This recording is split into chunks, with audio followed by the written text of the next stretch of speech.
नमस्कार दोस्तों, आज की कहानी है बहू रानी थोड़ा आराम कर लो। बहू रानी अब थोड़ा आराम कर लो, तुम थक गई होगी। दीप्ति के कानों में आवाज़ सुनाई दी तो दीप्ति किचन से बाहर आ गई। दीप्ति के ससुर जी की आवाज़ थी। दीप्ति की शादी को अभी महीना ही हुआ था।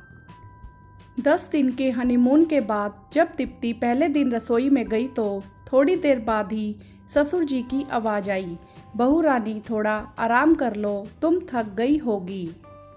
दीप्ति हैरान कमरे में चुपचाप चली गई। जब भी दीप्ति किचन में काम करती, अगर 1 घंटे से ऊपर हो जाए तो ससुर जी की आवाज़ आ जाती, बहू रानी थोड़ा आराम कर लो, अब तुम थक गई होगी। दीप्ति को कुछ समझ नहीं आता। दीप्ति की शादी 20 साल की उम्र में हुई और उसके पति अंकित सिर्फ 23 साल के थे। बस शादी से पहले इतना ही पता था कि अंकित की मां का देहांत छोटी उम्र में हो गया था, इसीलिए अंकित की शादी जल्दी कर रहे हैं ताकि कोई घर संभालने के लिए हो। अंकित के पिताजी का अपना बिजनेस था। अंकित पिताजी के साथ काम करता था। छोटे बच्चे घर में अकेले ना रहें, इसीलिए अंकित की शादी जल्दी कर दी। दीप्ति को सिर्फ खाना बनाना होता था, बाकी काम के लिए मेड आती थी। दीप्ति अपनी दोनों नंदों प्रिया और रिया, जो जुड़वा थी, और छोटे देवर को बहुत प्यार करती थी। नंदे अभी 8वीं कक्षा में पढ़ती थी और देवर विक्की 10वीं कक्षा में पढ़ता था। तीनों स्कूल जाते थे और तीनों भाभी का प्यार पाकर बहुत खुश थे, क्योंकि उनकी मम्मी तो उन्हें ऐसे में ही छोड़कर चली गई थी।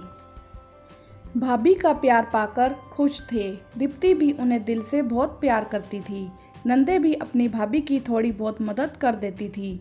3-4 दिन लगातार दीप्ति ससुर जी की एक बात सुनकर हैरान थी कि ससुर जी ऐसे बोल रहे हैं। तो दीप्ति ने अपने पति अंकित से कहा, मुझे तो घर में ज़्यादा काम करना ही नहीं होता, सिर्फ खाना बनाना होता है और रिया और प्रिया भी मेरी मदद कर देती हैं। मुझे तो वैसे भी काम करने की आदत है। मेरे मायके में कोई मेड नहीं थी, लेकिन मैं थोड़ी देर रसोई में काम करती हूँ तो पिताजी थोड़ी देर बाद आवाज़ देते हैं, बहू रानी थोड़ा आराम कर लो, अब तुम थक गई होगी।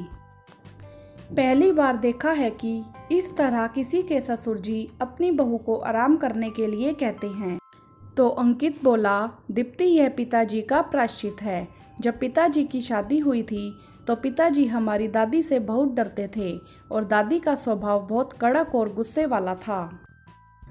बुआ का भी नखरा बहुत था। ना दादी खुद कोई काम करती, ना बुआ को करने देती। दोनों चाचा भी छोटे थे। घर में कोई मेड नहीं थी, क्योंकि दादी मेड पसंद नहीं करती थी। घर के सारे काम माँ को ही करने पड़ते थे। 10 लोगों का खाना बनाना, कपड़े धोना, बर्तन सफाई, सब काम माँ ही करती। जब हम चारों भाई बहन पैदा हुए तो दादी ने माँ को जरा भी आराम नहीं दिया, जल्दी ही काम में लगा दिया। माँ की तबीयत खराब होती थी तो पिताजी से कहती, वह एक ना सुनते। यही कहते कि तुम काम ना करने के बहाने बनाती हो। हमारे ननिहाल में भी बस हमारे नाना और मामा थे और मामा भी बहुत छोटे थे। माँ बीमार रहने लगी, बुआ की शादी हो गई, चाचा भी शादी करके अलग रहने लगे। मैं इसे उनकी समझदारी कहूँगा। दादी को माँ की बीमारी से कोई फर्क नहीं पड़ता था। प्रिया और रिया के जन्म के बाद तो माँ की तबीयत बहुत खराब रहने लगी, फिर भी काम करना पड़ता। मैं थोड़ी बहुत मदद कर देता। दादी को तब भी गुस्सा आता, लेकिन मैं मदद करता था। प्रिया और रिया जब 3 साल की थी, दादी गुजर गई। माँ की तबीयत ठीक नहीं थी। हम चारों भाई बहन ही काम करते, लेकिन पिताजी को समझ नहीं आया, क्योंकि अब बुआ थी जो पिताजी को भड़काती रहती थी। माँ अब बिल्कुल पलंग पर पड़ गई। हम बाहर से खाना लाकर खाते, हम भाई बहन ही सफाई करते।